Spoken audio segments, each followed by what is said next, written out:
Hey guys, I'm looking at a ASC 14060 from the 2009 era. My dad's over here doing some plumbing work. Good customer of his from back in the day. And Dad called me and said, hey, the man said the air conditioner's not working. We put this unit in back in 09, and it's an Amana.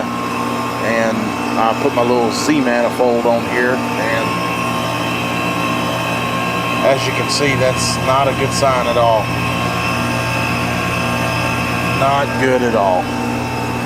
So looks like we're going to be hunting down a leak.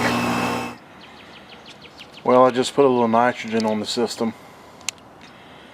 Got it up to 172. That's all the nitrogen I had left in my bottle. I just emptied my bottle. I have another bottle on the truck, but it's empty too. I don't hear anything out here.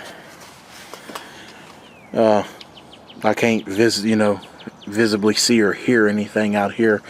I don't see any oil spots.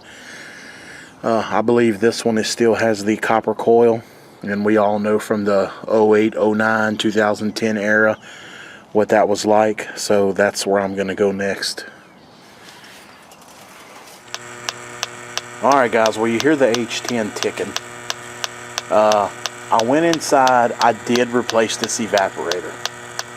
It's an aluminum one, but I went ahead and ran the leak detector in there anyway, guys, because aluminum coils are not indestructible. I mean, they don't leak as often, but they can leak. So I went ahead and scanned it, and it didn't leak. And I've ran everything inside the condenser. I couldn't find anything. It's a very slow leak because the pressure's not dropping much. So, but I did find it, and I thought I'd share it with y'all.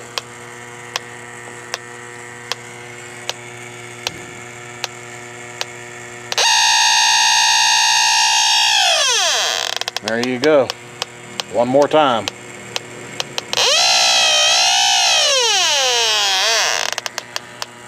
So we will hit that with some nylog real good, and go ahead and hit the liquid one with it too. Alright, being that this unit is 410A, we will be using blue nylog. And if you look close right here,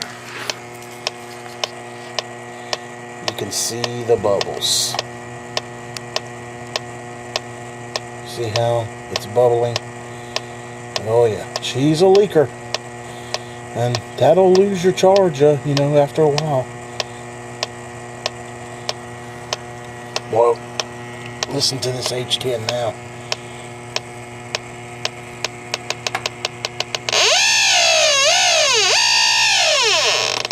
So, that'll do it.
There you go, guys.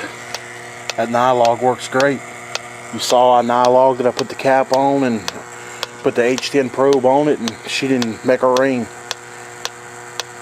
So we'll put it in a vacuum, get the nitrogen out of there and put it in a vacuum, and of course I got a little bit of 410A in there too. We'll get that out of there, pump a vacuum, and She should be good to go. I'll go ahead and log the liquid one too. Alright, the vacuum just finished. I've got my scale ready and my 410. I'm going to get all that hooked up and we're going to charge it. Let's see what we're looking for. We are looking for 285 ounces. Dear Jesus. Let's see what that is.